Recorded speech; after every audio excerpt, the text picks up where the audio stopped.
monsters. Well, I mean, in fairness, it is the single most popular pop culture in that world. So, yeah, it's profitable, even though it's hyper specialized. Their company. Yeah, I mean, you know, video games. That's fair. Yeah.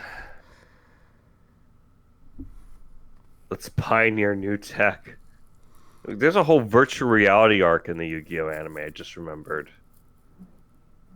where they all just isekai into monster world. Do you think the dual system has stress effects? I don't know what that is. That was like 2013, like Tomb Raider made a gigantic fucking thing about, ooh, Laura's hair will move naturally if you have a PC that is powered by the sun or something stupid. Like, Oh, like dynamic movement, essentially. yeah. I That would was see. a big thing at the time. uh, Like, anyone like the fucking 3D cared. models would have the wind blow or something like that, where you're dueling, and then the Yeah. hair would. Yeah, maybe that seems silly enough that Kaiba would spend money on it, but only for his blue eyes white dragons. I find it. The wind blows naturally through its scales? Like, okay. Yes, yes.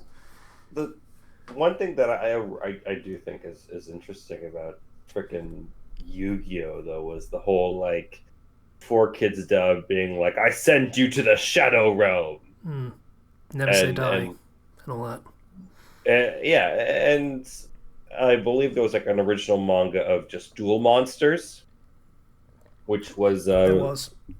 much more violent and adult focused. Wasn't actually about the card game to start with. Yeah, and I do love it's just like the rules of the game just don't apply in the anime at all. They Only don't when they they, ignore you know, those. Yeah, They ignore the rules. only when it's plot relevant for them to exist.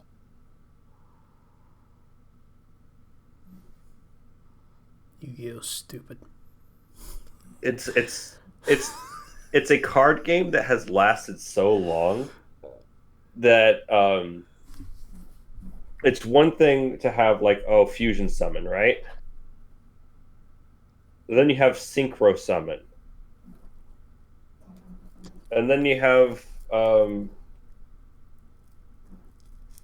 gosh, what was it? The pendulum system or something like that? Who the fuck are you asking, Zero? Gosh, yeah, pendulum monsters. And then there's Link summons, I think. Link monsters.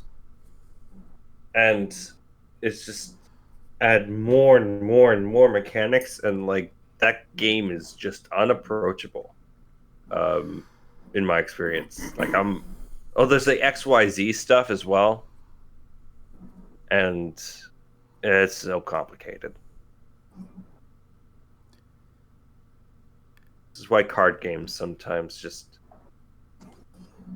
need to just go away. Make a new card game. It's fine. Magic and stuff. And the other ones. Magic the Gathering. I did play that card game as well for a bit. I tried. Magic ain't going anywhere. Unlike apparently Warhammer 40k. Yeah, Magic is they don't really do the thing that Yu-Gi-Oh does where they're constantly adding more mechanics in my experience. It's more like they will take things out and then adding new things, and they have like a rotation type thing that they do with each expansion. I So will say I could be just making Pokemon that does up. very similar. Of just, it doesn't add mechanics very often, if at all. It's just, here are the new Pokemon. Here's what they can do, and that's pretty much it. I think they might have done stuff for Mega Evolution. I think that might be it though, for new mechanics. I had like a whole bunch of Pokemon cards. I gave them away, but I used to have so many, and I never knew how to play the game. I did. I learned. Well, I say that. Me and my sister made up our own rules for it because we didn't have the rules. So we just made it up on our own. And then eventually we learned the rules and found out that the rules were actually worse than the ones that we had. But, like, we preferred our own system. But Makes learned the sense. proper one because our friends played the proper one. Well, mine did. My friends did. I don't think my sister. She's a few years older than me, so she was like, don't really care. But I was into it.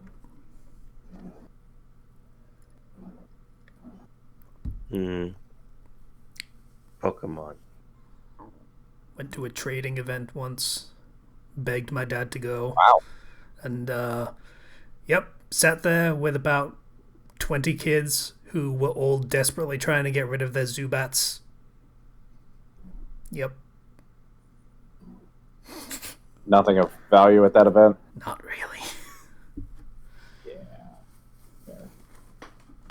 In fairness, if there was trading events in a Pokemon world, that would probably be what it would like. Just a bunch of people trying to get their trash. I mean, yeah, have you seen the fucking, what was it called? The Miracle Trading? Something Trading. Wonder Trading. Yeah, Wonder Trading. Yeah. Oh yeah, that was it. Yeah. Where it was 99.9% shit tier Pokemon. Yeah, I use that to trade my breed Jex when I was breeding Pokemon, trying to get a shiny. It's disturbing. There's a name for that, but it's so fitting. To be fair though, like it was they were still like it was the starter Score Bunny, so I was still sending out starters for anybody who doesn't have them. That's pretty good, yeah. That's not a thing yeah. to complain about. That's awkward as hell to get if you don't have, like, convenient way to do it.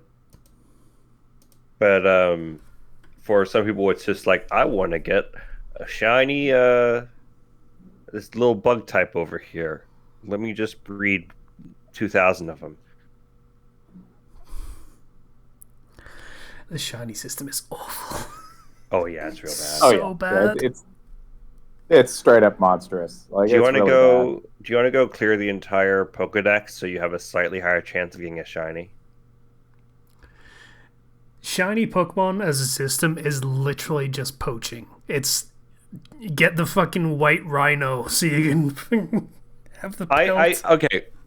I've had this rant before where I'm talking to my friends and I'm like, it wouldn't harm the franchise if you were to make an item that transforms a Pokemon into its shiny form.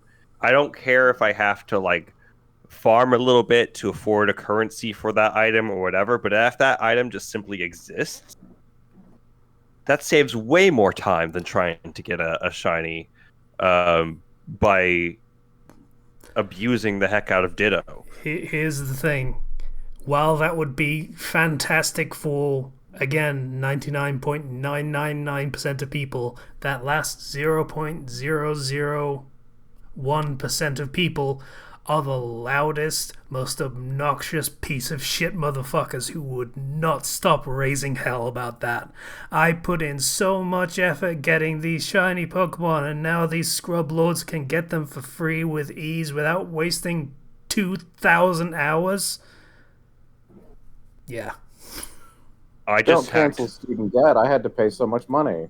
I just hacked the game in Gen 4 to get as many shiny Pokemon as I wanted with an action replay. And that was pretty fun.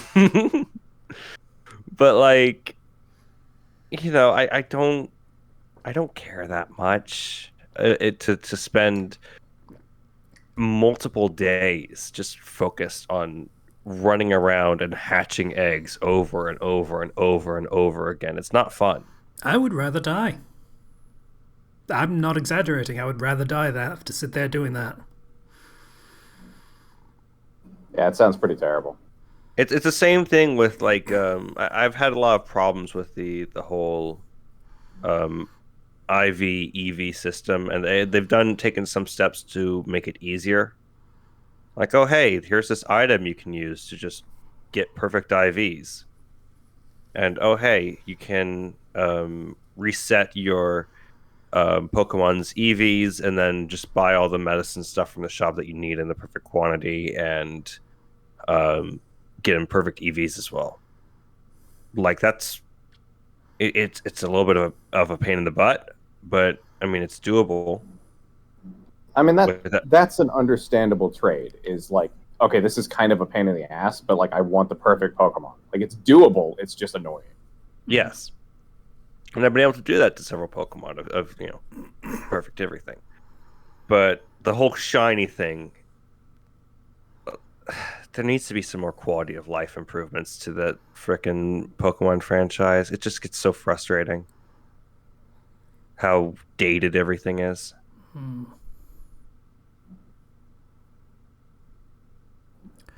Yeah, I mean, I can see what the intent was for the shiny thing. It's supposed to be like, oh my god, it's such a wondrous, amazing thing that I got a Pokemon with a different color. That's so cool. It's so unique and different. I love it. It's supposed to be the intent, but then people fucking machine that shit and, you know, do everything you've talked about doing to get shiny Pokemon and just manufacture the process. And it's just, okay, cool, thanks, you took all of the magic out of it. Good job. I would argue that any system that relies on exclusivity and rarity chances is doomed to be turned into a machine like that. Oh yeah, absolutely. But yeah. If you could just give me a way I could customize the color scheme of my Pokemon too, I'd be okay with that. Because I imagine that there are some Pokemon out there that look kind of bad, but if you could just change their color scheme a little bit, they look fantastic.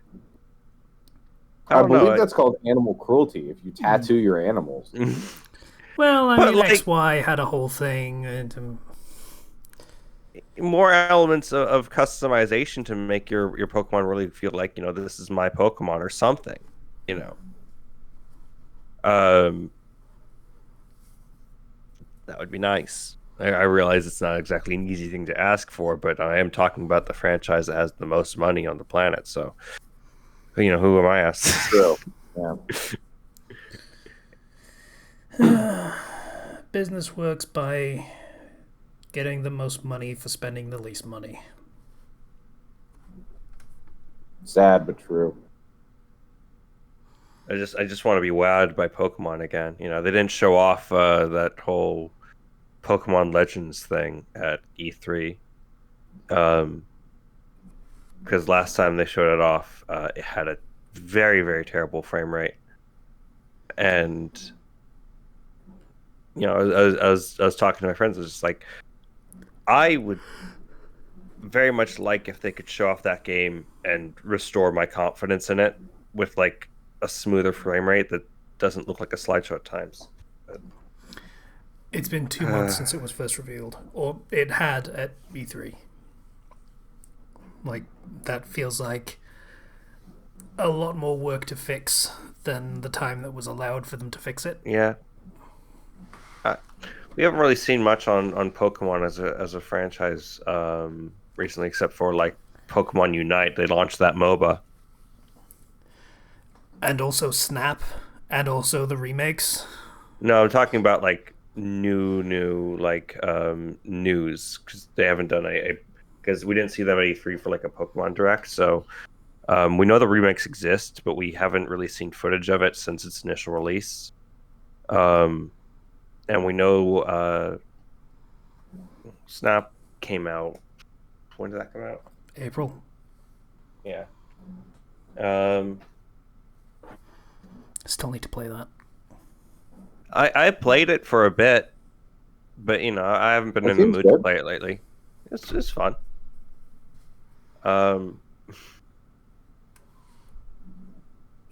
know what game I did play recently, and I beat it. Skyward Sword HD. How do you feel about it? Okay. Is it redeemed in your eyes? Number one, I tried the motion controls. Oh boy. Okay. The motion controls work great until you enter combat. So like any motion controls ever. Good to know. Because anytime I move my Joy-Con, I have to push a button to recenter the cursor and where my Joy-Con is, so it actually reads where I'm going and where I'm trying to swing from, which is frustrating.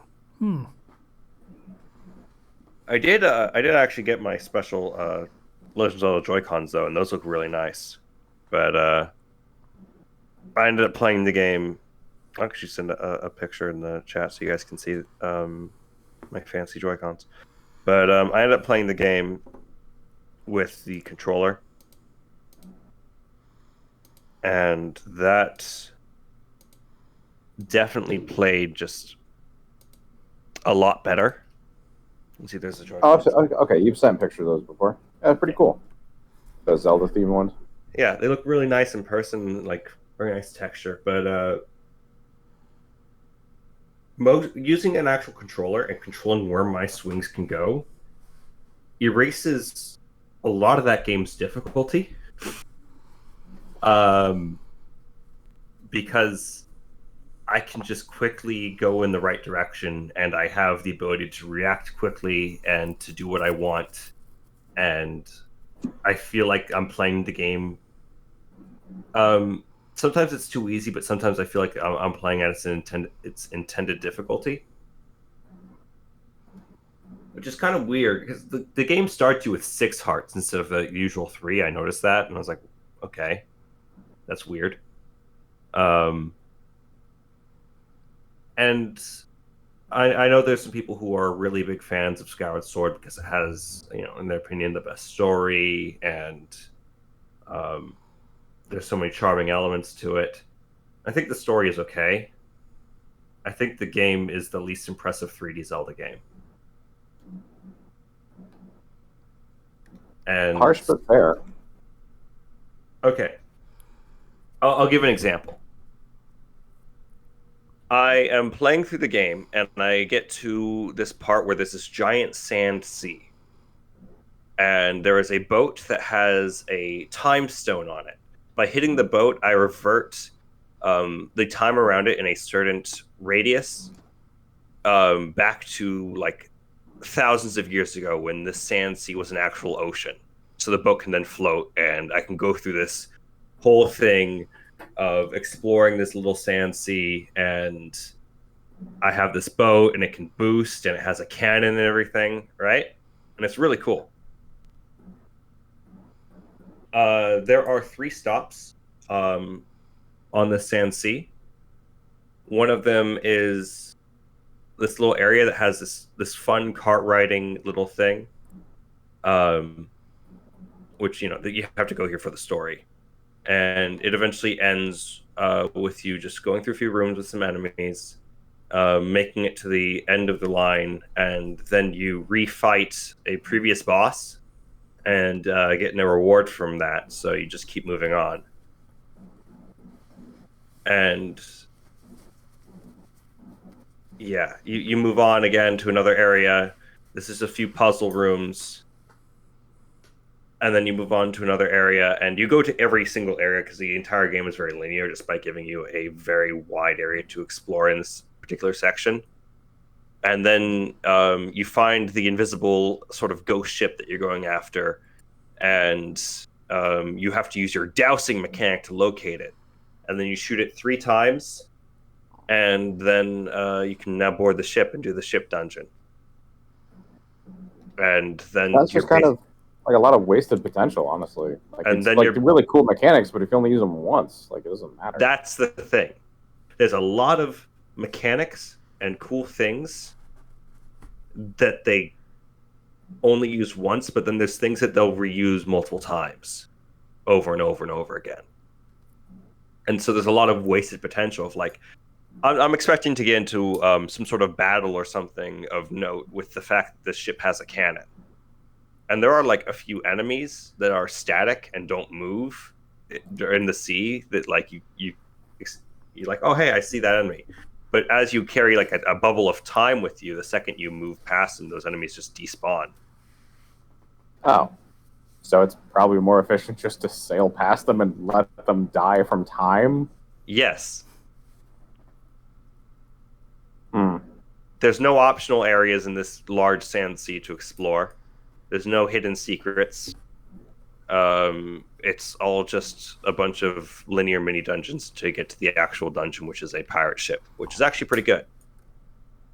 But in another part, I want to go to this new dungeon, but in order to do that, I have to go do a fetch quest where I go all the way through to the first dungeon in the game, but the door is locked. So I have to go through and just go find a key by going into a side room and grab that key, then walk my way all the way to the end of that first dungeon to grab some water, and then go all the way back to that one NPC who's then like, okay, I'll unlock the next dungeon for you. And it's such a waste of time. Hmm. Sounds like a Zelda game. Yeah, it sounds like the Zelda formula done badly. Because like I'm trying to match that to my experience with Twilight Princess, and yeah, there was a lot of aspects of that game where just pointless backtracking or one-off mechanics that were cool but you only did them once, or annoying things that you had to do multiple times. And There's a lot of that. Certainly. I forgot how much the Skyward Sword Link just looks like Twilight Princess Link. Mm. Like he has Really? sharp eyes that just don't fit in with the art style at all. And later on in the game, you do these things where you go to the Silent Realm, where you do a little stealth section, right? And you gotta go and you literally have, like the droplets of light that you collect as Wolf Link to then restore an area back to its normal place. That's Yeah, no the longer the Twilight divine Realm. beast seeds or whatever. Right. So you just randomly have that spirit vessel to go and collect these spirit orbs to prove that you're worthy of this place so that you can enter into the next dungeon. And you have to move around on a timer and sort of speed run through the area, grab these items, or else the enemies will awaken and they'll attack you. And if they attack you, you die in one hit and you have to start all over. Oh, ew. So essentially what I'm doing is going to areas that I've already been to now twice. I'm going to them a third time. Or no. This is the second time. I'm going to them twice to go and do these little things. And then I get to actually go into a proper dungeon area. And I do that 4 times of these Silent Realm trials. And each time I do it, I get like a significant item. Like, oh, hey, you got the claw shots. That is important. The claw shots in The Legend of Zelda Twilight Princess are an item that you originally get one of, and it lets you like shoot onto an object far away and then cling to it. And then you find a second one later on, and you're like, "Oh, what's that going to be? Oh, it's the dual claw shot." So you have the claw shots, so you can Spider-Man your way around the levels and everything, right? Which is cool as shit. And they just kind of drop it in your lap in this game. Like, oh, hey, here's the claw shots. You did the sneaky thing. It's kind of a big deal in Twilight Princess. You get 2 of them. You got to fit a whole ass temple for it. They give it to fight a boss. No, wait. You get it right before the boss, so you can use it for the boss. And the game is a weird amalgamation of open world and not open world. Because there's the sky area, right, where you fly around. Which, by the way, when you're in the sky, you can't just quickly travel between different areas. You have to go to the sky, fly around the hole for that area, then drop down.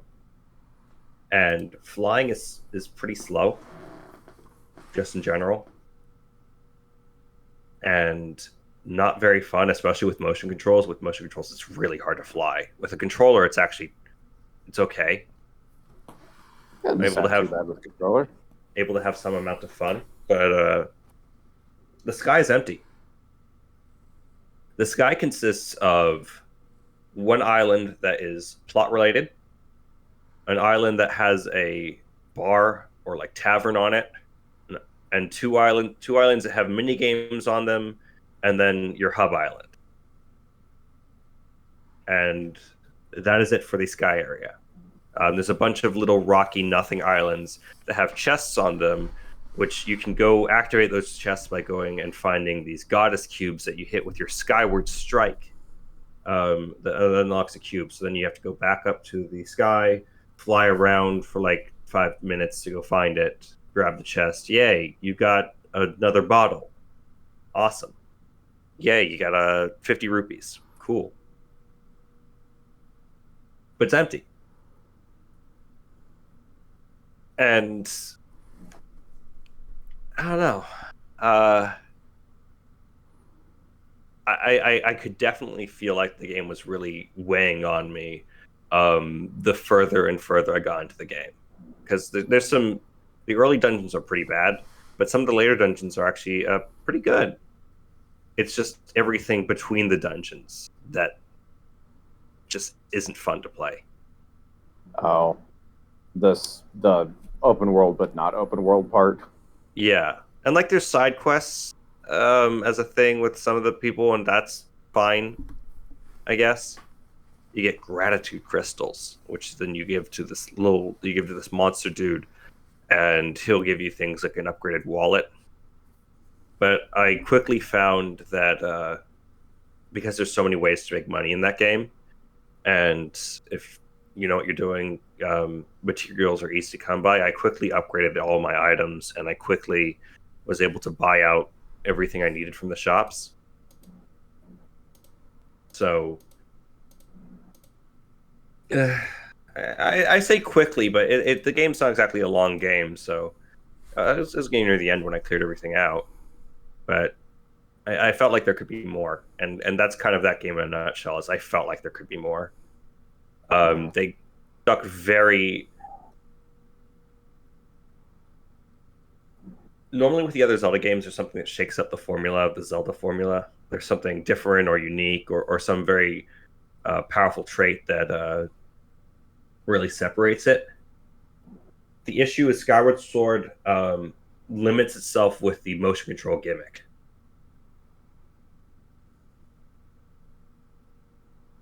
All of the items have to do with motion controls. Motion controls when you fly, motion controls when you swim, motion controls for all of the mini games. It's everywhere. And the only other Zelda game that has gone all in on a gimmick like that is Skyward. Is not as aside from Skyward Sword is Link's crossbow training. The little free side game that came with one of those Wii accessories. That was pretty fun. It feels at times more like Link's crossbow training than a real Zelda game.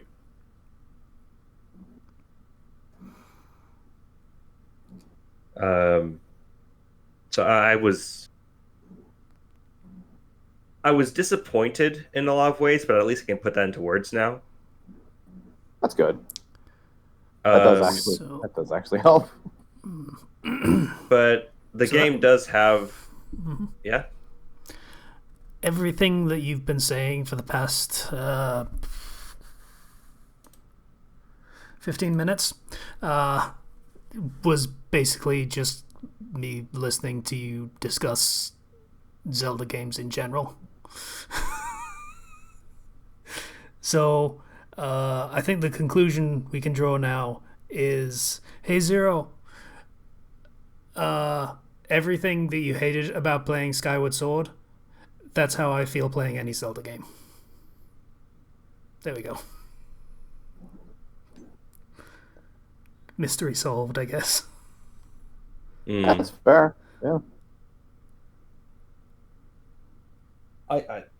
As much as I love Zelda, the formula can be really bad. It can be done The poorly. the Zelda formula, I never really feel the weight or pull of it as much as I do in Skyward Sword. This really feels like they're like, this is the formula, let's go, and they stuck really hard onto that, and it's enough to throw me off as somebody who likes these games. Um, Obviously, like Ocarina of Time, very early on, kind of the thing that establishes that. Um, Majora's Mask is a very different type of game. I don't I don't really think that you can apply that to it. Um, Wind Waker, they went for something very different. Still familiar, but different. Twilight Princess, they're like, okay, let's go back to Ocarina of Time. Skyward Sword, okay, let's go back to Twilight Princess.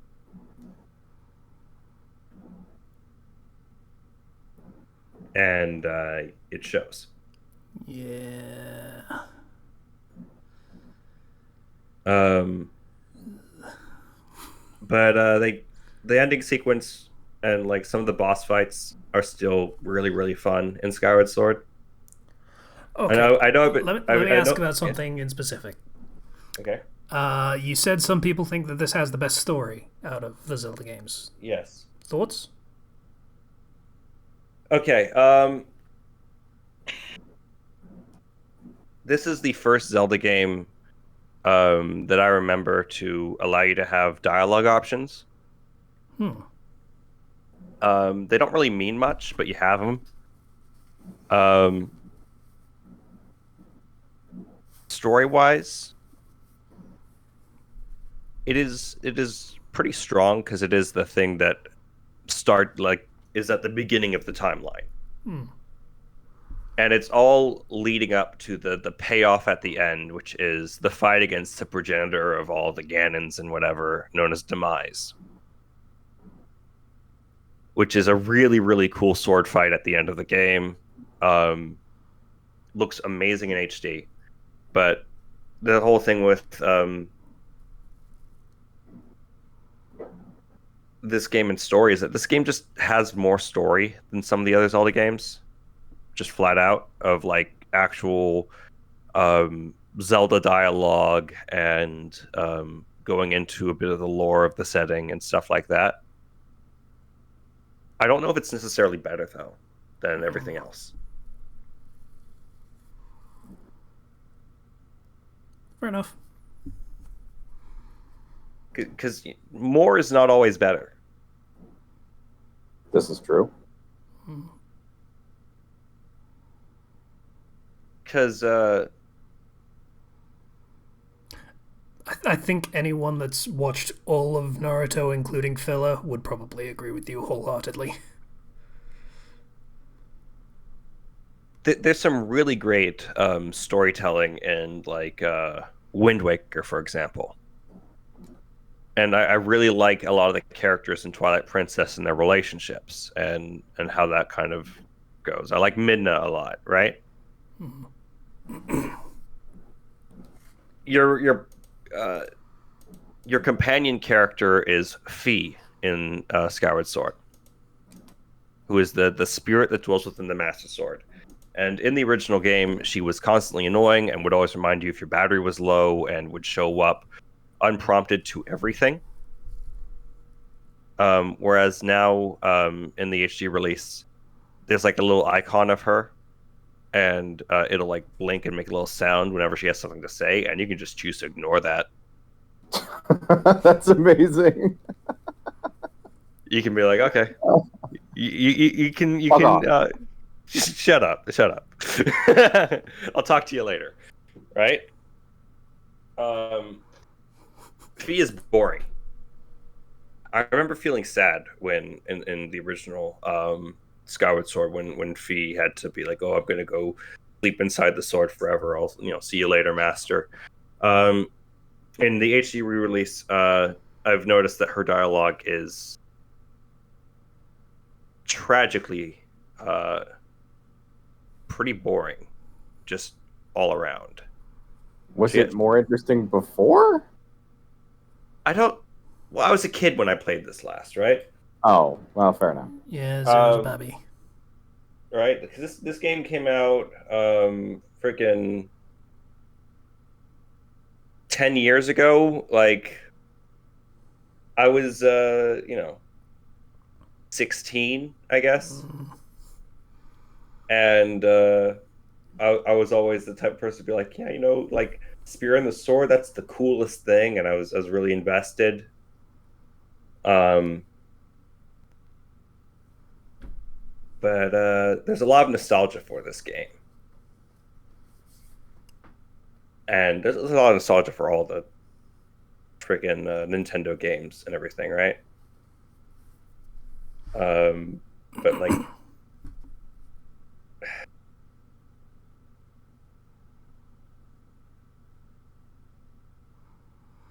I just I'm gonna stick by what I said at the beginning. It's the least impressive Zelda game. There's no moment. The moment that really wows you is at the end of the game, right? There's a few moments that are pretty good, but like another thing, there's aerial combat to an extent, right? You get a special dash for your bird, right? Mm-hmm. Yep. And there's only one actual aerial boss fight in the entire game, and then it never comes up again. You unlock a special spinning dash for your bird, and you use it once in one fight. That's it. Would you have preferred more bird combat? Like, was it fun? Or is it just the tragic lack of it? Like, it was okay, but I feel like it's really kind of silly to have me go through this quest to unlock this, like go through this little mini thing of like, oh, hey, show me how good you can dash, and then you can learn how to do this special attack. And I learned the special attack, and I hit these 4 little eyes on this boss, and then I never used that move again. Okay.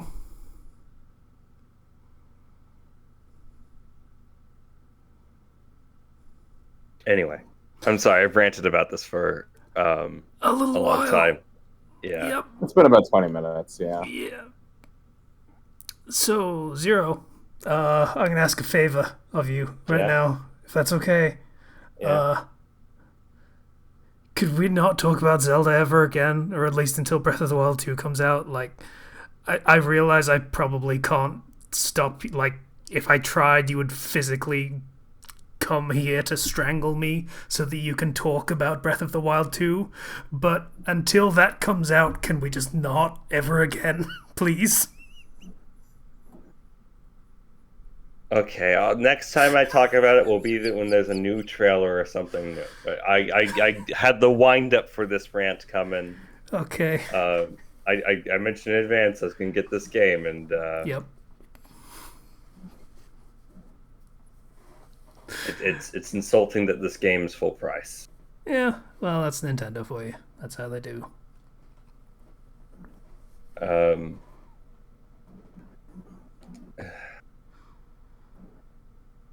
So what else did you do? I think I watched a movie. You think is a pretty telling indictment of what you thought of it. I'm sorry, it's been a while. I've been really busy helping my mom move into her new classroom, which involves moving things from one side of the campus all the way to the other end of the campus, and that is pretty tiring. So, trying to think of what did I see? Oh, I'll remember later. Other than Skyward Sword and me trying to desperately think of new games to play, and then feeling like I don't want to play any games, which is the tragic reality of my life right now. I did try to play Monster Hunter Stories 2 because there was a free demo.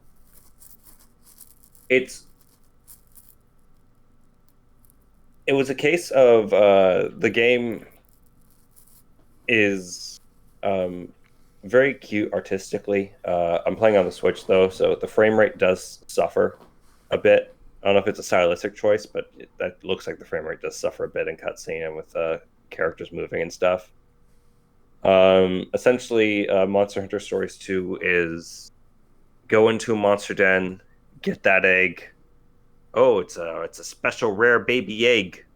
You can go hatch that egg. Now you have that monster. And combat kind of plays out like a rock paper scissors system, where you have attack, speed, or defense type of attack, speed, or technical attacks that you can do.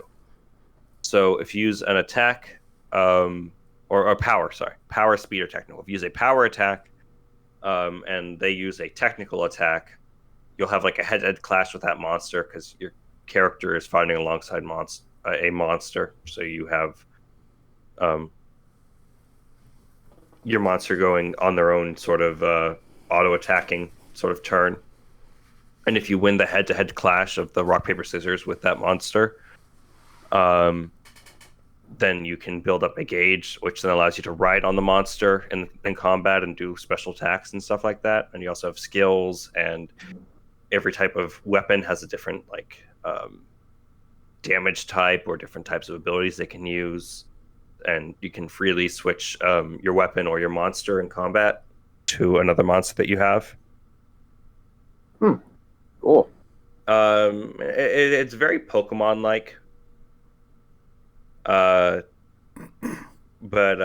I just wasn't feeling like playing that type of game. So I was just like, okay, I think I'm good. Plus, I didn't like the beginning monster choices that I had to choose from, so I didn't really have anything to really cling to of like, oh yeah, I'm gonna take this monster and make them the strongest version of this monster. There's no Charmander equivalent, basically. I think that you get like a baby Rathalos early on in the story, but I didn't get to that point because he's on all the box art or whatever. There's the Rathalos that you're riding on. And there's like an egg in a cutscene, and I'm like, oh, am I gonna get that egg to start with? It's like, no, you get this weird chicken monster. Go name it KFC. And I'm like, okay. You gotta earn the boss fight. I'm gonna name it KFC. This is my KFC bird. I'm gonna ride my KFC bird through Monster Hunter Town, as I am now a monster rider, which means I don't do violence to monsters. I just form soul bonds with them at birth. That's kind of lame. I also do kill monsters too sometimes, just because I guess that's what I do. One would hope, considering they routinely kind of destroy human civilizations. Yeah, it's true. I think there's a whole conflict between the monster hunters and like the riders in regards to like monster hunters like, yeah, we gotta kill them all, and then like the riders like, but these ones aren't bad to the ecosystem. We can go kill those ones instead. And, they seem to be trying to make peace and come to a compromise of some kind. Pretty fun character creator in that game, though. You get stuck with a few options that I wish you could change, like height, but you can make your anime character. Well, that's good. Everyone deserves to make their own anime character. Also, apparently you can, like, later on, I didn't unlock this, but you can fuse them like demon summoning. Of sacrifice the monster for their genetics. Did not expect that. Okay. Sounds like it does not fit into the setting, yeah. But I don't know anything about that. I didn't get that far. Like, because surprise, everything Monster I know Hunter is about the sequel. Yeah, literally all I know about Monster Hunter is that it's basically, gigantic monsters rampaging across the world, and humanity are way down the food chain now.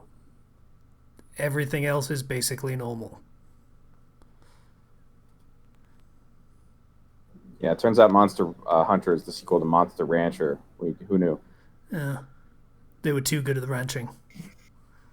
I kind of wish... Or too bad at the ranching. It's hard to actually distinguish. in that circumstance.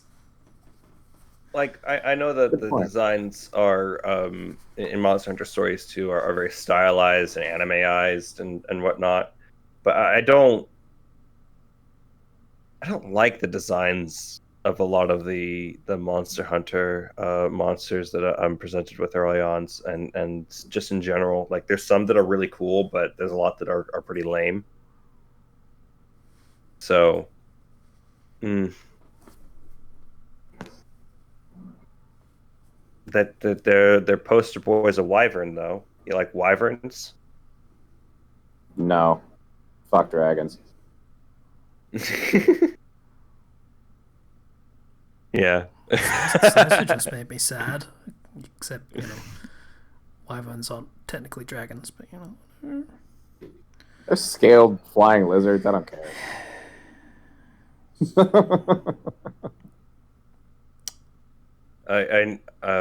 I started watching some of the session zeros for the Hololive EN World of Darkness tabletop. Oh God, how did that go? It's pretty fun because Amelia Watson is playing Watoto.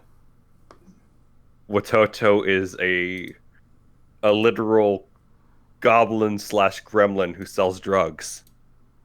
Oh well, okay. Watoto make mushroom. And it's just very funny, Amelia completing character of talking from the third person with limited sentences and being like totally ready to commit crimes and make bombs. And sounds like a combination of Sam Riegel's first and third characters. But also, Watoto is a good son. And Watoto's family is very wholesome and disgusting, as you would do of these gremlin people. They live in Watoto Town. I feel like there's a question I really need to ask about Watoto. What? Does he spice? I think Watoto does spice. Sounds like Watoto sells the spice. And then I watched a bit. I haven't finished it, but I was watching Ina do her session in which she's playing a character named You'll Be All Right, who is a sleep deprived college student or college grad student, and I could definitely just feel the social anxiety of Yule being invited to a big party and having extroverts everywhere and just being like, I need to get out of here. Help. And Callie is playing like the bouncy college girl, and I'm like, that's a real person. Callie knows that person. I know that person. It's pretty fun. I know they did their first session as a full group, but I want to watch these session zeros before I get to that, because Is it session zero for each individual person, or there's a session zero for each individual person. So like, there's a session for frickin' Gura who plays Scout all the way from Belt Buckle, the town of Belt Buckle. I think it's like Belt Buckle, Tennessee or something. I don't know. Playing into her own history a little bit there. And then you have Kiara, who's playing Tiara, who I know nothing about, other than apparently she does an Ara Ara. Okay, Kiara can do whatever she wants. I don't care. But I had a lot of fun watching the Watoto stuff and different flavors of story with it's World of Darkness, so there's horror elements that play into it that are Cal's doing a pretty good job as a DM doing. And I'm looking forward to actually being able to catch up on that. But I think that's about it as far as I can remember, because I'm not allowed to talk about Skyward Sword anymore. No, you're not. You're very much not.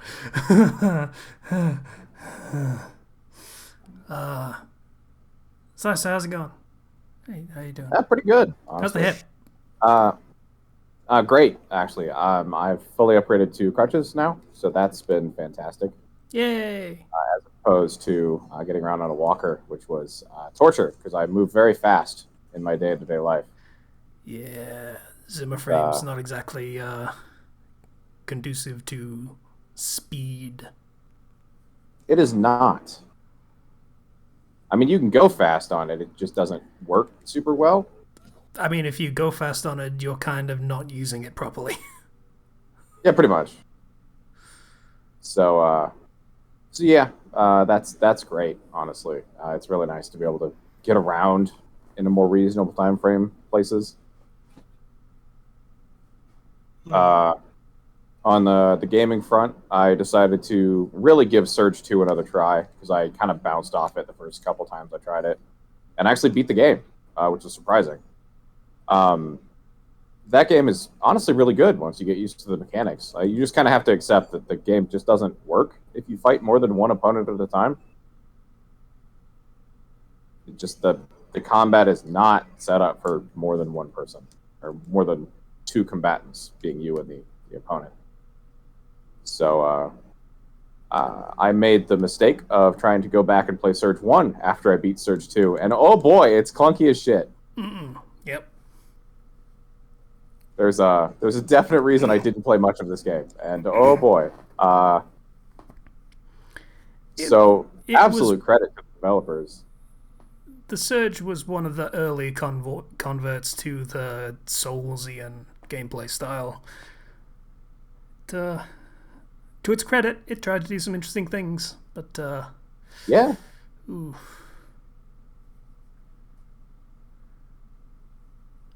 It didn't necessarily succeed. A lot of its own mechanics don't even work all the time. Like harvesting leg pieces is actually really difficult because you don't always get the leg. You just do like a neutral finisher. It doesn't get you anything. It's kind of annoying. So let's see if there's that. I found the Last Remnant on the PS4 store, which is like an old school. Well, not old school. It's an RPG where you use like army units. I remember the Last Remnant. That was like Gen 7 RPG, I want to say. That came out in like 2008. Yeah.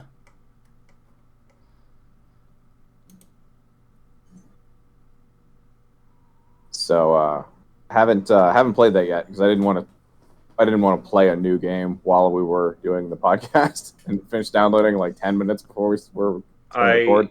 I remember that. I remember when I quit playing the Last Remnant because I got to a point where I was just like, okay, these enemies are too strong. I need to go grind. And then I went back to fight the enemies, and they had access to skills that were like 2 tiers above what I had just gotten.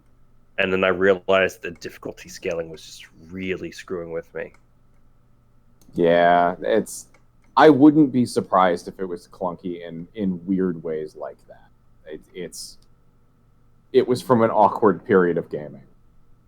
Imagine if I go back to it, I'd probably have an easier time because I wouldn't be probably a dumb kid. But I just remember like that frustration with the game systems being like, I'm going to do something else.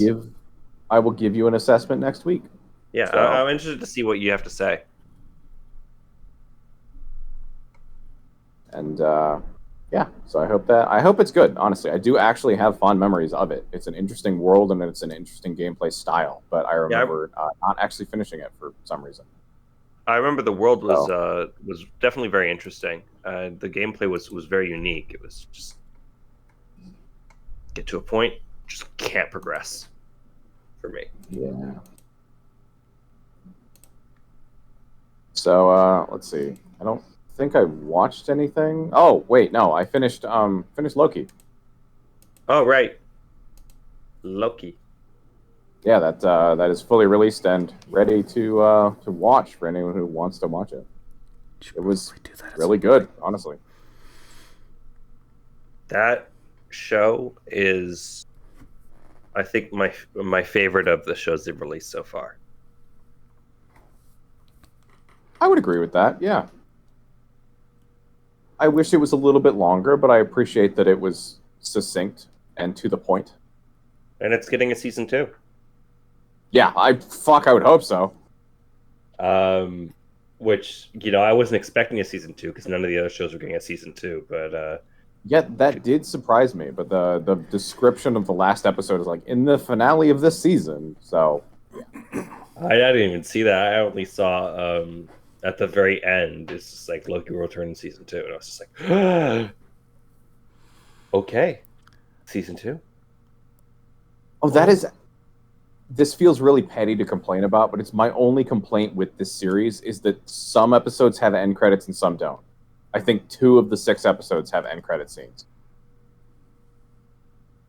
It's so inconsistent, and I wish there was like a heads up or some kind of notification of there being a scene. Mm-hmm. Because because of my shit connection, I can't just skip forward in the episode, and the episode previews don't really work. Like the little thumbnail image on the bar when you try and skip forward a little bit. Mm. So it's actually kind of a big deal for me to try and get to the end of an episode like that without just watching the credits every single time. So it was annoying to me. But I realized that not everyone would have that experience. The only concrete thing I know about that show is Time Cops, Alternative Loki, and other alternative Lokis, including Alligator Loki. I love Alligator Loki. Alligator Loki's the best. I saw the meme for the Frog Thor and Alligator Loki doing the get help scene. I may have cried of laughter, to be perfectly honest.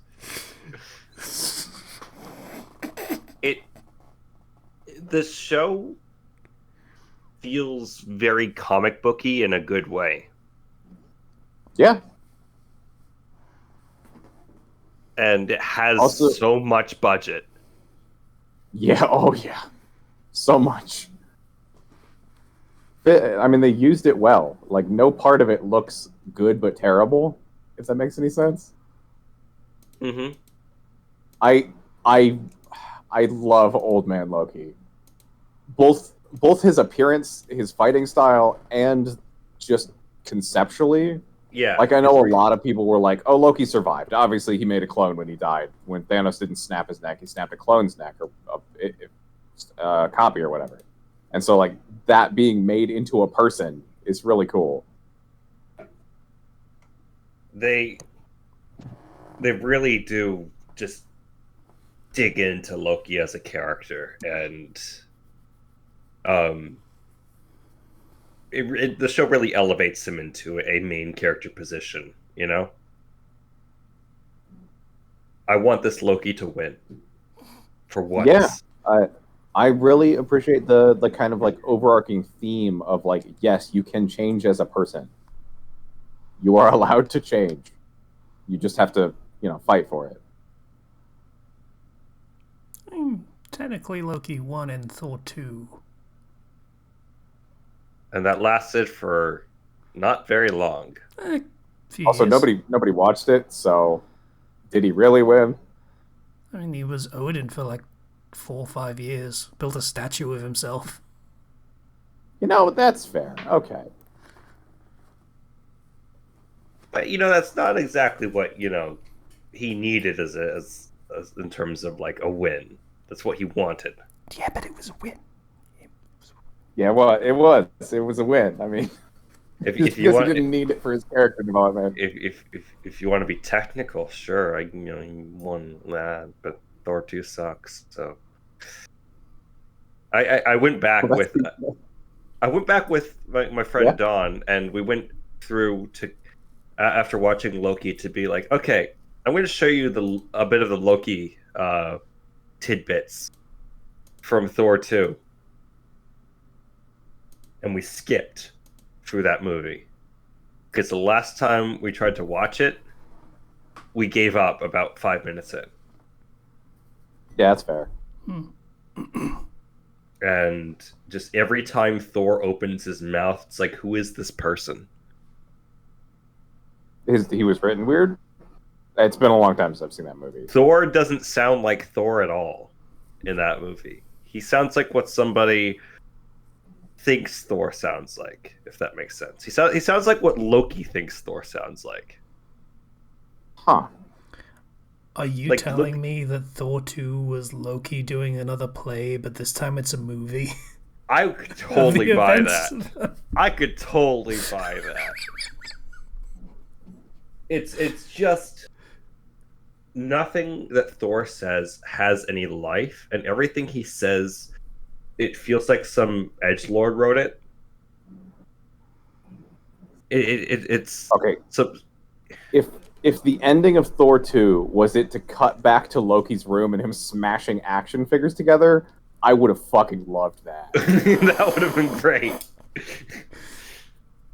It's really the Loki movie, because Thor 2 has the Loki development, and Loki is the only singular point of joy in that entire movie. Yeah. Well, it wasn't going to come from Padme. What's her name? I don't know or care. And the villain, the Dark Elf, doesn't have any charisma. Chris No Eccleston. charisma. I'm so sorry, Christopher Eccleston.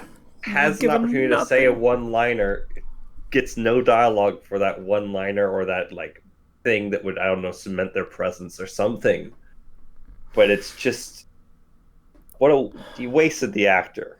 Yeah. You gave him a really, really like crappy script to work with. If they even gave him a script beyond just stage directions of look this way and point and shout very loud.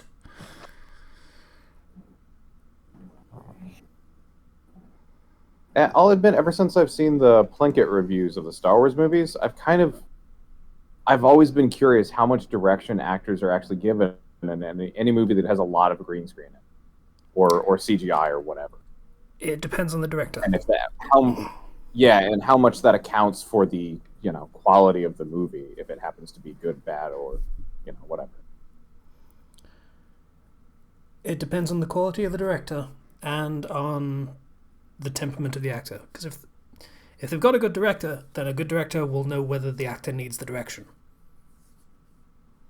Because some don't. Some are way better if you just take your fucking hands off the wheel and just let them go.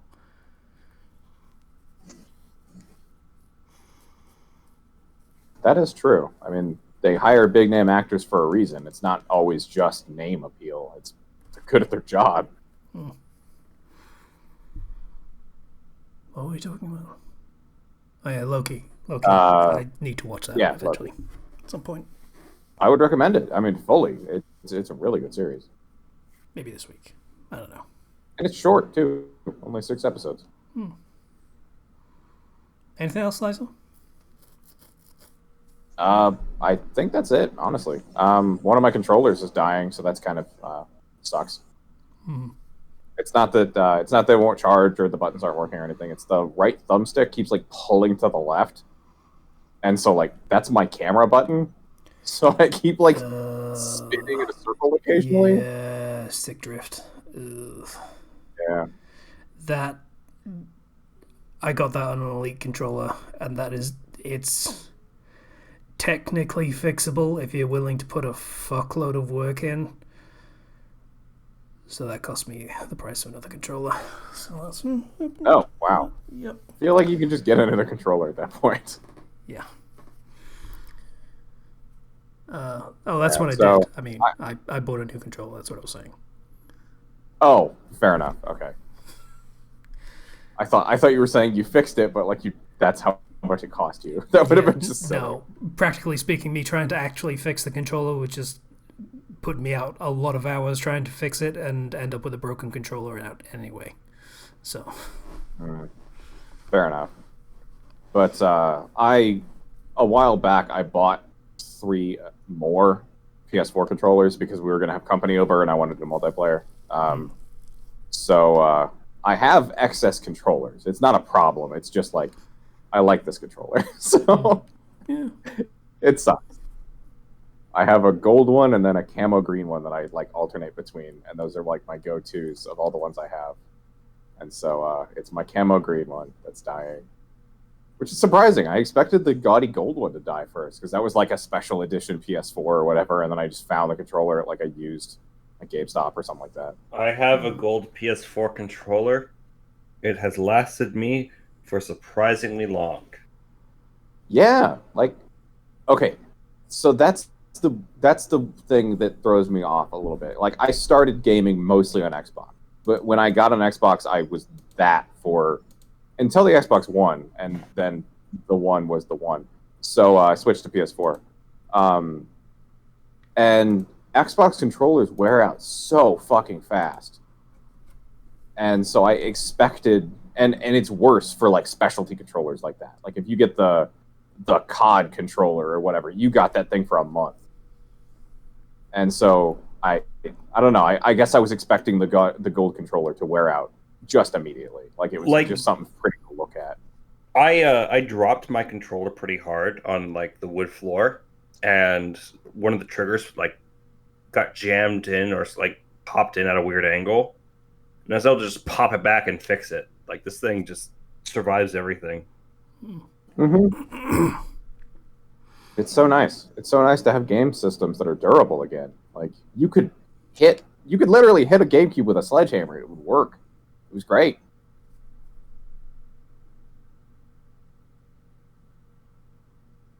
So yeah, I believe that's my lunchbox handle. Yeah, it's great.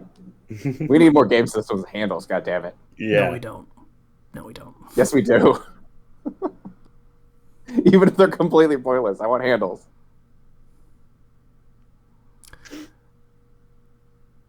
So the big Genshin update came out. It's pretty cool. Cool. Is it actually good? Yeah. Ghibli inspired, not Japan. That's a pretty cool region. Not gonna lie. Huh. It's very purple. Okay. I started up Genshin for the first time in like months,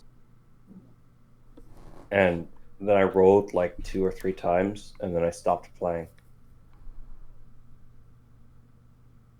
Did you roll poorly, or just like you? I didn't get it. All I got was like 3-star weapons, not a single character. So I just like, okay, I'm gonna stop playing now. Because I looked at the ascension materials and everything that I need to do to send my characters. It's like, I have to go grind. Or you don't and could just play the game. Or you could pay money. Get that sweet whale action going.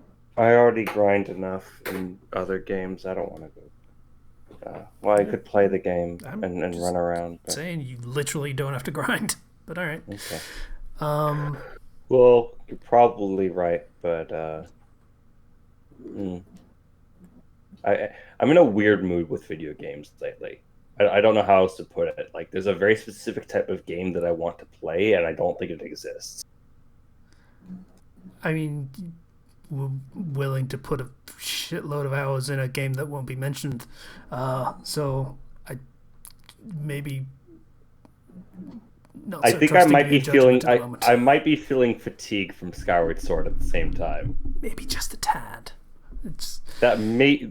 Yeah, that may be what I'm feeling. yeah. Yeah, happens when you decide to play bad games. Anyway, so yeah, that update is pretty cool. I like the new region a lot. It is very pretty. A lot of traditional Japanese architecture by way of Chinese interpretation going on. A lot of cool landmarks of like a giant purple mountain with a lightning tree on top of it that has like a shrine built around it. It's really cool. And a bunch of underground shrines with like purple lighting around the place and everything, because it's the electric region and purple is the color of electricity in the game. That's fair. Sure, why not? And since it's Japan, it's made up of islands, and there is one island that is just like the region is kind of embroiled in a civil war. So the location of the current front line of that war, some heinous shit happened, and as a result, the region is constantly stormy. So it's always raining, which for elemental stuff can fuck you up, especially when a lot of the enemies use electricity, because it's the lightning region. That makes sense. And also, because the local god is the god of lightning, that area constantly has lightning strikes, and they will come for you. Like, Is it like, I hate to compare the game to Breath of the Wild because that's what everyone does, but like, is it Breath of the Wild lightning storm style, or if you're wearing metal, you're fucked? You are constantly having metal on you. Like, it can't really account for that kind of thing. There's no way to avoid that sort of thing. Yeah. Oh. So yeah, there was a point when I went to talk to this dude who had a side quest, little exclamation thingy. Hey, I'm a pharmacist, and I want to try out making some new medicine. Could you maybe? And then lightning strike hits me and throws me 50 feet away. But the conversation still happens because it's a cutscene. So Oh. Well, okay then. I have to imagine he's just okay. So I need to make this. I need these plants if you could get them for me. Just keep going. Just start yelling. Yeah, don't worry about it. I'll get those for. And it throws me off a cliff. That's pretty funny. Yeah, so that was pretty cool. Yeah, so that's been a lot of fun to play through so far. I'm very much enjoying it. Oh, I'm glad you're having fun with it. Yeah, it's always pretty nice cool. to hear. Maybe I should give it another shot. Maybe I should. So the other thing that I did, because I did things this week, the Genshin and the other thing being, I've got another commission on the hook, which means I had to watch a thing because, it was a commission for a thing that I hadn't actually watched yet. So I watched Invincible this week. Oh yeah, I saw you mention that on the Discord. Yeah.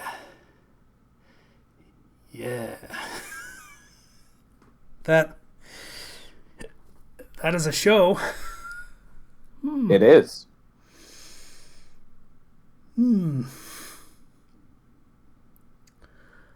So,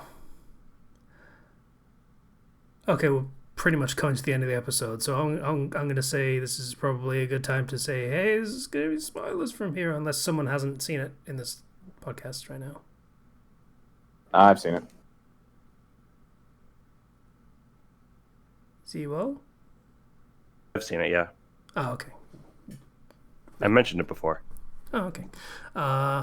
Yeah. So, spoilers for that show, I guess, at this point. Otherwise, thanks for listening to the podcast. Patreon, link in description, and Discord and stuff. It's public. We're fine. Hello. We have people and stuff that hang out, and we argue about gacha a lot. So, I had seen one thing of Invincible before I started watching for the sake of this commission. And that was Dr. Hope watching the post-credit scene of the first episode and doing a trauma diagnosis of it. The post-credit scene of episode 1, by the way, is Omni-Man murdering everyone. Yeah, pretty much their Superman equivalent tearing apart their Justice League equivalent. Like, Yeah. literally tearing them apart. So, Yeah. graphic. So everybody that was like, hey, Batman and Superman can be a surprisingly equal fight, The writer of this comic disagrees, apparently. Quite severely, yeah. Yep, literally just Omni-Man picking him up and then hulking him just back and forth twice, and then he's a smear. Quite. That's all it takes. Yeah. Arguably, he was dead on the first one, but, thorough. So, that was pretty much all I knew about the show, was that it's evil Superman, basically. And yeah. It was a slower burn than I expected based on that premise. That's fair. Yeah. Because while it does do that over time, it's very much a background element to the coming of age story that is at the forefront. Which was interesting, but a little odd. Because it was like,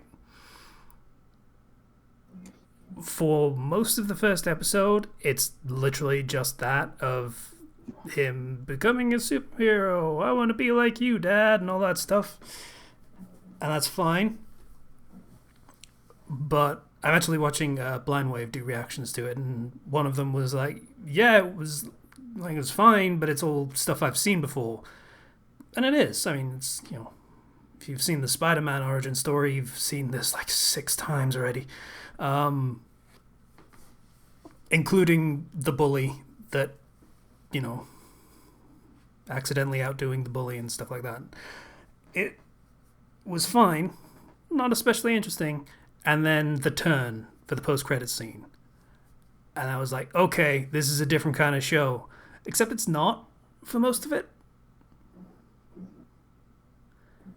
Like, it rips the bandage off for the super violence.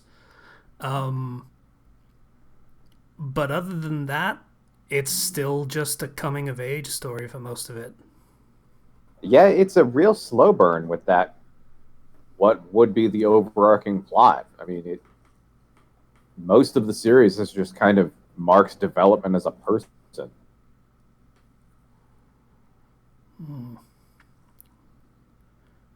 So yeah, that was a weird watch. I'm not sure it was unsuccessful though in what it was trying to do. I'd call it offbeat. It's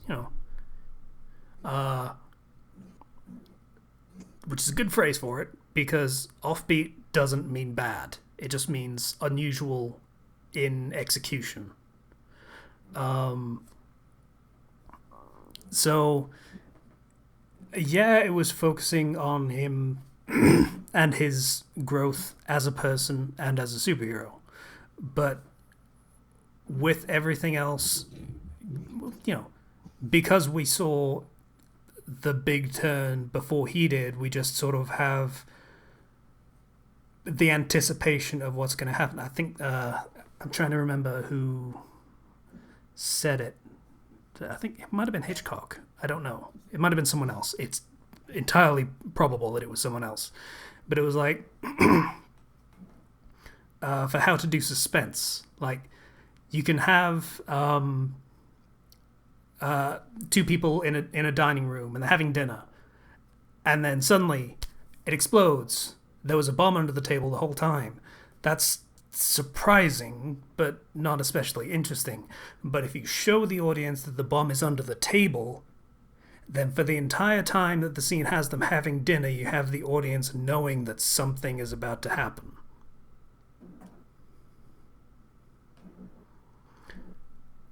So it almost seems like the coming-of-age story is basically just waiting for that hammer to drop. And it's all very... It's not done poorly, by any means. It's done in an interesting way. But it's all just set dressing for the suspense and waiting for that hammer to drop. Yeah, I can agree with that, yeah. That's a fair assessment. In order for the development of the main character and the A-plot that they're going for to work, it has to be good enough to distract you from that hammer. So, and it doesn't always succeed. It's good, I mean, there's a lot of good episodes, but it doesn't always. They're not that investing always. So Yeah, that's fair. like the Mars episode was a bit of a low point, for example. Like, it was cute and it was amusing sometimes, but otherwise it was just the thing that was happening. It was cool and it set up the future plotline of an episode, but like it wasn't. Yeah. It was really interesting because I was watching this with my dad. Oh A real boy. father, Oh boy. a real father-son show. Well, interesting. It's like, hey, Dad. There are worse things you could watch, but this is pretty high on that. Oh shit! List. We both had a lot of fun with that because my dad's a big fan of The Walking Dead, and it's the Walking Dead author who made the Invincible It's, comic. Robert Kirkman? Something like that. That And sounds right. Yeah. you know, it's the end of the show. Me and my dad are like, that was a real father and son show, huh?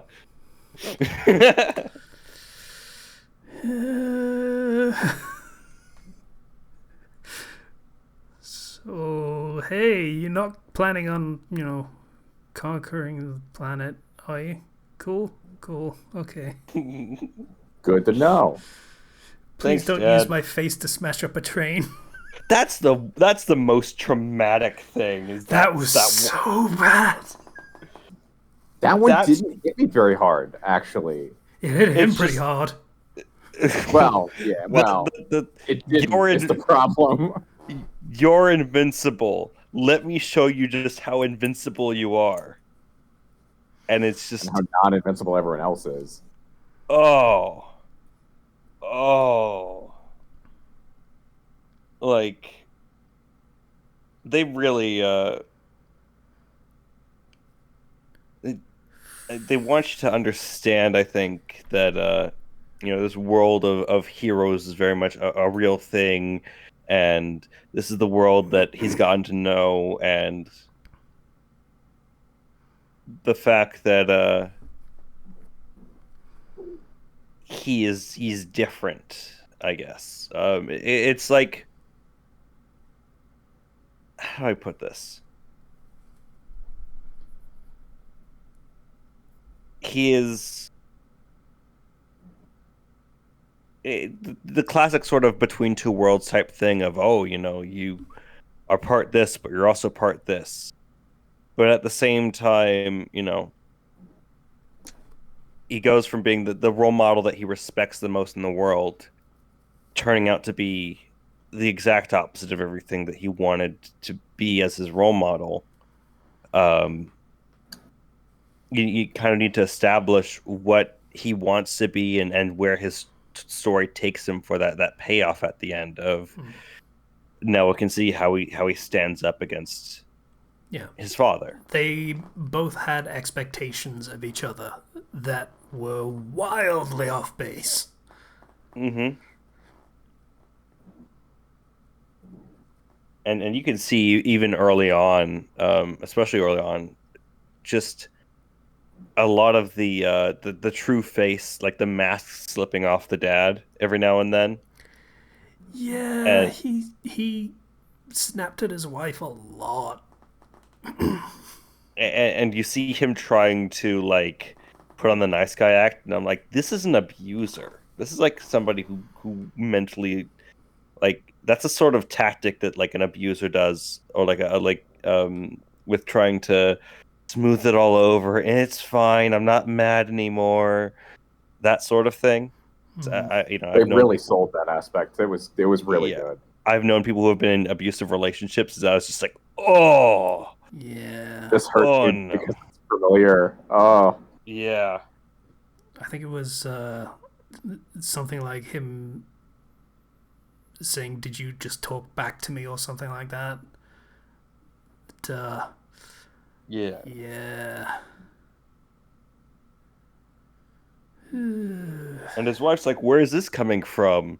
And he's just like, oh, no, it's fine. I just had a hard day. And that over and over again, you're like, this dude is a...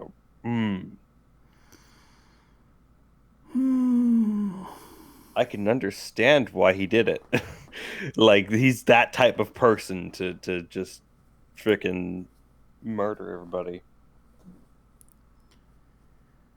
Yeah. And what else was there? There was Best Bro, William. He was really fucking great. I love that guy. He's super cool. It was very nice to see a very openly gay character in And anything. it wasn't. Yeah, it wasn't like a. They didn't make a big deal out of it. Yeah. Aside from meeting they said his it in the romantic first partner, episode. Yeah, this character is gay, and then they don't bring it up again until you see his. I don't think they quite established the relationship too explicitly, but let's call him a romantic interest. They were booty calls with each other, Yeah. and They had done stuff feelings, absolutely, but, and it was very distant thing. So it was like, yeah, it's probably gonna happen eventually, kind of thing. But yeah, I was very happy to see that, and he was a really cool and awesome character.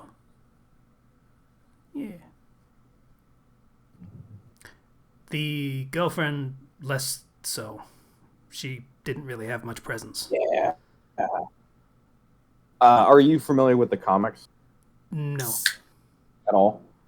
Okay, so it turns out I watched a bunch of stuff after I saw the series. That were I am comparing the aware comic and that the show. she just sort of, possible spoilers if you care for comics. I don't know what. Well, I mean, we don't know whether the show's going to go the same way, but like she leaves the whole thing at some point, I think. Yeah, I think they break up at some point, and she's never seen again. Essentially, she was nothing essentially in the comics, and so is the mom. The mom consisted of drunk. That was her entire personality. So like they've changed those two characters a lot. I'm very glad for the change to the mum. She is a surprisingly interesting character. Actually, I'm not sure it's even surprising. Like, there is a lot of meat to that character that I'm glad they decided to dig into. The girlfriend, whose name I don't even remember. Amber. I think it's Amber. I think you're right. There wasn't much beyond she is the superhero girlfriend archetype. She is the, oh, you're kind of cool, and I like you for you. And I don't know about the superpower stuff. And your entire conflict with me is going to be whether or not you tell me about the superhero stuff. And they just play that note by note. And it's not interesting at all. I at least understand I understand it from both sides, which is kind of a good thing, but like, yeah, there was no surprises to that dynamic. The big plot twist of, oh, she knew the whole time. It's like, okay. His hero costume is him with like a quarter mask, maybe. It's not subtle. Was it that she knew the whole time? I thought it was like she knew at some point, because if she knew the whole time, that makes her a fucking bitch. Holy shit. No, she figured it out. I forget exactly when she figured it out, but yes, the fact that she knew at all, it does actually introduce some really stupid plot elements and character or plot holes rather. It was I get they were going for the message of, oh, just revealing your identity isn't going to fix this, because now she's just mad that you didn't tell her. And I'm sitting here being like, come on. Yeah, he didn't tell her, but like he was going to.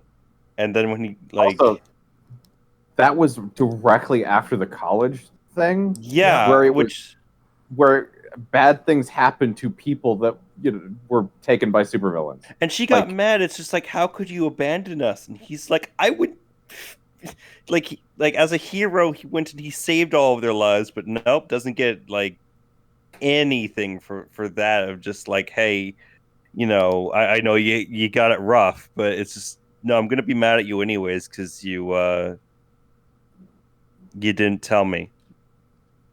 And I'm like, secret identities do exist, right? That's a thing that's known. Yeah, That is a in the thing setting, that's absolutely a thing. Yep. Eve had one. I don't know if it's the norm, but it's certainly a lot of characters have a secret identity.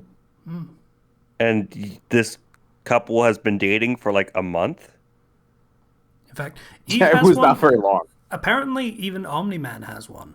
Like, I don't think it's ever established that people know he's Omni-Man. Yeah, because you don't expect to see him suddenly show up out of costume. And it's sort of like a mental trick, I guess. But also he tends to just... Yeah. Point is, you've been dating for like a month. So you're not exactly going to get the full secret identity breakdown that quickly. And Here are all B... of my deepest, darkest secrets. And B, the biggest stuff that he's done to damage your relationship is be late or have to cancel things, which, if you know the hero thing, completely explains all of that. And is a perfectly valid reason, because he's trying to stop people from dying. And you've seen him on the news stopping people from dying. So it's not like he's practicing infidelity or whatever, you know? It was really weird. It was also really weird that you described it as practicing infidelity. I couldn't think of a word, okay? I improvised. Is there a test coming up for it? the infidelity test, yeah. It's called a street corner. It's called gonorrhea. Oh, that's Brutal. the final exam. So, also, then we have Eve, who I thought had a fairly interesting character arc, which was basically, I'm a superhero. It feels like I could do more than punch bad guys, so I'm gonna go and actually help people with my ridiculously OP powers. Help Yeah. people out of like natural catastrophes and do the things that the other heroes don't want to do because it's not as glorious. Yeah. Or they can't. Like, her powers are so versatile. So Yeah, she literally using could that. solve world hunger because she just goes to a field and makes the crops grow instantly. Like, yeah, okay, you do that. You go for it. It's not like you need to care about money. pretty much, yeah. And she could just, if she wanted to cheat, she could make money. If not, she could get a little more creative with it and just make things that make money. She literally just makes her own house out of nothing. She doesn't need money. True. She can just make the goods that she would buy with that money. Yes, that was pretty cool. It was unfortunate that in the penultimate episode, she just sort of flying along with, let's call him Invincible because he was in costume, and then she gets a phone call, and then she exits the show effectively. Like, Yeah, she was it's there really- for that, and right before Omni-Man and Invincible start duking it out, and then she just sort of sits there. Like, okay, It's really this is kind happening now. of she goes through the entire arc, and I kind of expected to see like a realization of that towards the end, but she just kind of leaves. I don't know. I feel like her aiding in that fight would. I don't think kind of- she leaves. I think they leave. They leave. Okay. Yeah. Yeah. I really hope in season 2 they discover how to write her in fights that won't just end the fight. Because, like, she's a main character in the entire story. Like, she's not going anywhere. Yeah. I mean, they did write her in fights before, and, like, for the Flaxen invasion? I want to say that was what they were called. And it was pretty cool how they handled that, with, like, the shields and the blast wave and the stuff and things. It was pretty cool. Yeah, there are definitely ways to do it. They just didn't. And I think well, I do want to mention, like, Damien Darkhand, which is... That name shouldn't be as cool as it is. Because it is so on the nose. but it's a pretty good name. Oh yeah, I mean, isn't that his half sibling, Who's? or is that a different character? I forget who that is. The demon detective. Oh right, Yeah. okay. Yeah. Demon Detective was he was, I really liked him. He felt like somebody who would have his own comic series. Absolutely, he did. He was so cool. I'm like, that's the main character of some other comic coming in, from the way that he speaks to the kind of presence that he has. It was so good. Oh, yeah. I hope he comes back. I so hope he comes back. I have no idea, Slicer. Don't tell me, but I hope he comes back. Okay, I was gonna say, do you actually want an answer to that, or No, I don't. I can live in hope. So then finally we have the Guardians of the Globe and stuff. They seem kind of shit tier compared to the originals, but okay. I mean, they're new, so I guess that makes sense. Man, I hated Rexplode, which I think is the intent. Yes, that is the point. Yeah. I would struggle to think of a more immediately punchable character. Just all around not pleasant to be on screen. I don't like him. And, whew. And Robot storyline was pretty cool. I like that guy. Even though he's kind of weirdly morally gray, but I still kind of like that guy. Cool. There's like there's some very interesting side characters. It's a coming of age story, but the side heroes get some surprising amount of like character arcs and stuff. Oh yeah. Most of them. There were a couple that didn't really get anything, like Shrinking Ray, which is a cool name. To be honest, that's a good name. But she doesn't really get anything. Black Samson, which I feel a little uncomfortable saying his name, but okay. His arc was weird. There was supposed to be like a prequel series we never saw or something. Yeah, because like he was on the Guardians and then he lost his powers and he becomes a hero through other means of like technology. And okay, that's all cool as a backstory, but we don't get to see or understand any of it beyond the surface level.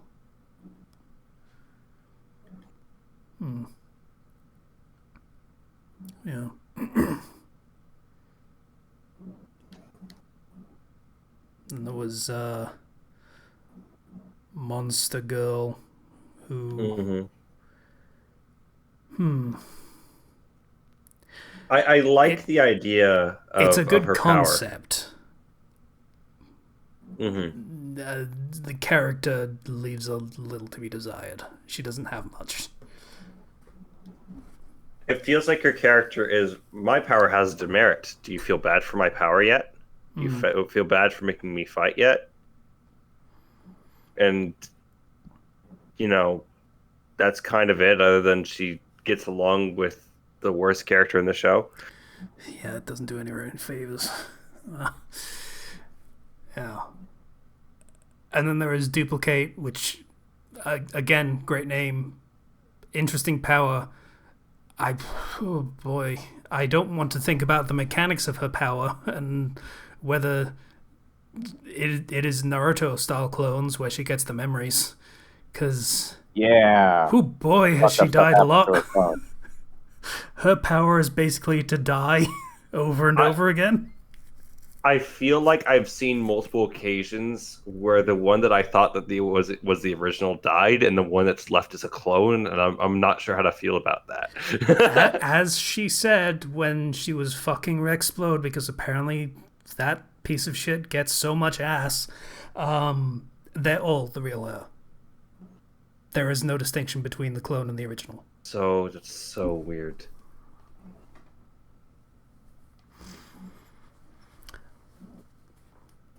I like the villains in this show quite a bit. Mhm. I wish I remembered the name of the blue dudes. The frickin' aliens, where it's just like you fight them and then generations pass. Yeah, And I think those were the Flaxons, yeah. yeah, they were yeah. the Flaxons. That was Yeah. a cool concept too. Of that one guy who had a multi-decade vendetta against Mark, for whom like 6 hours had passed. I really like that concept. That's a pretty fun concept. For like a villain is that their world runs on a different sense of time. So how can we stop them? Okay, well, we'll make it so that then they have to work by our time, so they all die of old age. Then it's like generations later, they've solved that problem. Yeah. Whew. That was a really cool episode. But yeah, the blue dudes, the twins, that I'm gonna call them, even though one's a clone. Don't know which one, but one of them. That whole thing was so interesting. Like, it seemed like a dumb joke at the beginning, but they actually spent the time to actually establish, no, there's actually reasons for this whole thing of, you know, why they keep arguing over which one of them is the clone, which one's the original. Because It's kind vital of go to their mad otherwise. Yeah. Now that whole plot line with them cloning, I guess since we're doing spoilers, Robot, the real person that is Robot, Yeah. it's really fascinating. Also, that process working on someone who is so completely different in body, so like they both have the same memories, but one is very obviously the original. It was pretty funny. And they're just like, oh, here we go. It's like, they've been down this road. Yeah, I think they were expecting the new body to strangle the life out of the old one or something like that. It seemed like they expected violence. Yeah. Because well, that's what happens when they do it. yeah. Yeah, I mean, exactly. in this case, it would have had no material effect because it was dying anyway. But yeah, Doc Seismic with his minor in women's studies and African dance. Okay, that was pretty. I like Dog Seismic. Yeah, he's pretty good. I hope he teaches his lava golem army about African dance. That would be fun. I can appreciate a villain that feels like they came out of like classic comics with their own sort of quirks and silliness. I feel like don't we want need to more- cure cancer. I want to make dinosaurs. Yeah, exactly. Right? That sort of feeling of like that type of villain. I love that type of villain. Yeah. It's great. Just goes to Mountain Rushmore just to fuck up the president heads. The great emancipator will emancipate you from your life. So dumb.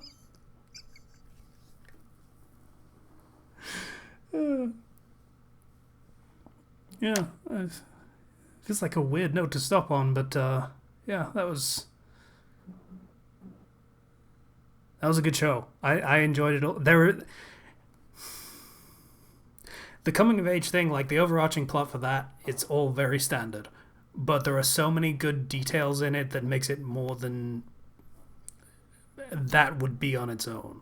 Like, there is so much detail in the fundamentals of that story that it makes it more than just the base concept. Yeah, absolutely. If it was just our main character and that was it, and the other characters didn't get as much, it wouldn't have been quite as big of a hit. It would have been But 4 episodes shorter. Yeah, but because it took that time to expand upon the world and the other characters, you really feel like you get a pretty complete package out of it, I guess. So if you don't like one aspect, there's some other aspects that you can go back and enjoy as well. Yeah, and if you fucking hate Rexplode, well, you join the club. It's a very big one. Yeah, Don't worry. there's a lot of them. I'm sure his head will explode later on. That would be fittingly ironic. So, yeah, possibly. Tragic head explosion. I'm not gonna lie. I'm imagining it, and it kind of feels nice. Show it 3 times, once in slow motion. From 3 different angles. Sad music playing. And being ignored.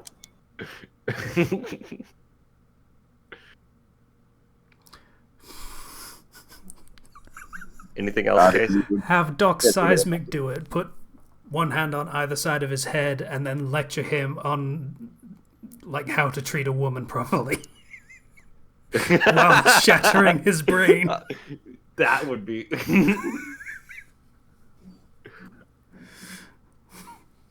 Be respectful.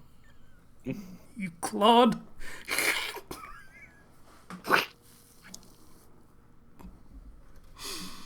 That word is permanently associated with Peridot from Steven Universe now. I can't hear that word and not just picture her. What, Claude? Yeah. I've never seen Steven Universe, so... It's a good thing I never watched Steven Universe. Fair enough. It's a good show. So kind of missing out a little bit, but yeah. All I know from Steven Universe is some spoilers that I saw, as well as just some songs and stuff. I think I saw like an episode or 2 once, but that's about it. I think one of the bad guys murdered a whole lot of people, and everyone forgives her for it. Like, yeah, there's like a genocide type of thing. Yeah. Oh yeah, no, the diamonds are all horrible monsters, and they just get away with it. It's not great.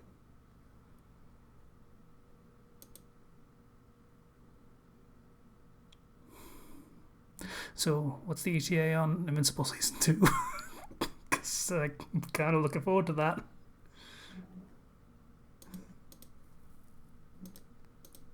I don't think... I know they approved seasons 2 and 3, but I don't know if they actually gave any kind of solid or even rough release schedule. I have done the Google.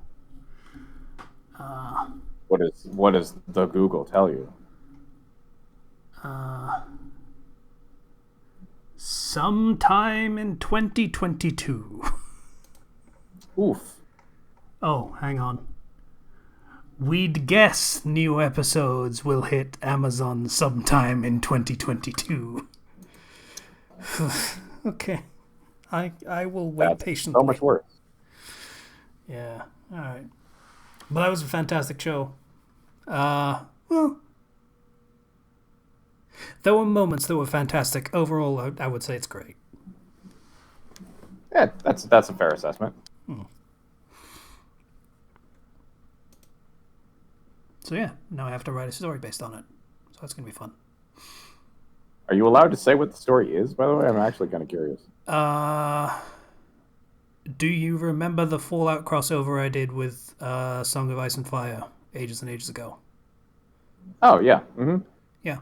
It's that, but instead of a Song of Ice and Fire, it's the Invincible setting that the vault gets teleported to. And that's basically it. That is fair. Well, I hope that goes well. Me too. That would be nice. One would hope. I have done one bad commission, and it still haunts me to this day. So. Was the customer happy with it, or no? I don't know. But, I'm not exactly keen to ask. in fairness, that is a hard thing on both ends to like voice. You don't want to be the one customer being like, "Man, this is shit. I can't believe I paid you for this," because then you just come off like an asshole. So I have said to them, yeah, I fucked that one up and I am very sorry about that. Yeah. So that's a podcast, I guess. More solidly this time. Yeah. Zero, how dare you spend about 25 minutes talking about Zelda? We needed that time so that we could talk for an hour about Invincible. Yeah, how Shame dare I on you. talk about something that was important to me for an extended period of time? Shame. Shame on you. Shame. Shame. So selfish.